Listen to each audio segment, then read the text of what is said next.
Hey, and welcome to revision session 1 on the skeletal system. The three topics we're going to be covering in this first session are the key parts of the skeletal system and their functions, the different types of joints, and then applying this knowledge to exam questions. Okay, so before we begin, let's get you thinking. I'm going to give you 10 seconds. You need to see if you can work out the different bone names from the pictures. 10, 9, 8, 7, 6, 5, 4, 3, 2, 1. Okay, how did you do? Give yourselves a tick if you got these. Spine, patella, radius, femur, and humerus. Okay, here we go with task number 1. What I'd like you to do is complete the table by filling in all the names of the major bones in the body that you know. The tip, top to bottom. Pause the video for 2 minutes to complete the challenge. Right, let's see how you did. Give yourself a mark out of 18. It's highly unlikely in an exam situation that you'd be asked to label an entire skeleton. It is likely, however, that you'd be given a picture of a particular joint and asked to label the bones and muscles involved. You may also be asked to describe what's happening during the movement. Let's see how much we know about this. There are 6 main types of joints in the human body. Can you label them? Okay, how did you do? The gliding joint can be found in the wrist, a pivot joint in your neck, a hinge joint in your knee or elbow, a condyloid joint in your ankle, a ball and socket joint in your shoulder or hip, and a saddle joint is at the base of your thumb. Again, a tip for the exam. These are the most common examples of joint types. You need to be able to label the bones and the muscles in the joint and describe the movement that's happening at each of the joints.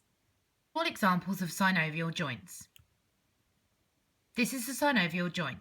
In an exam, you'd probably be expected to label the main parts, and you need to make sure that you are familiar with these. In terms of actual exam practice, a specific joint would be identified, for example, the knee or elbow, and the bones that you would have to label would be dependent on the joint identified in the exam paper.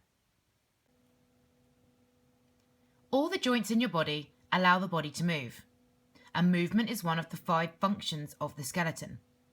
There are 4 others. Can you remember them?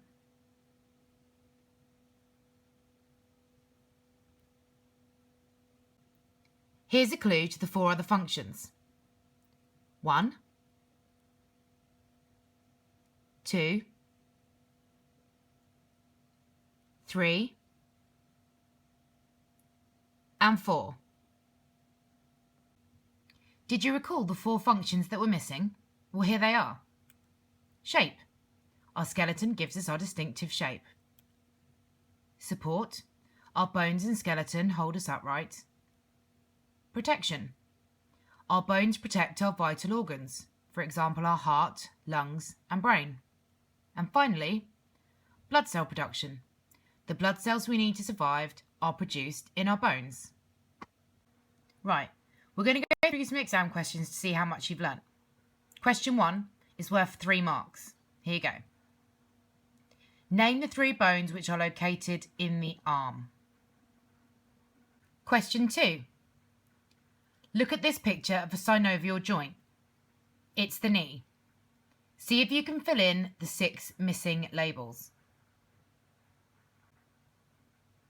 Question 3 is worth 3 marks.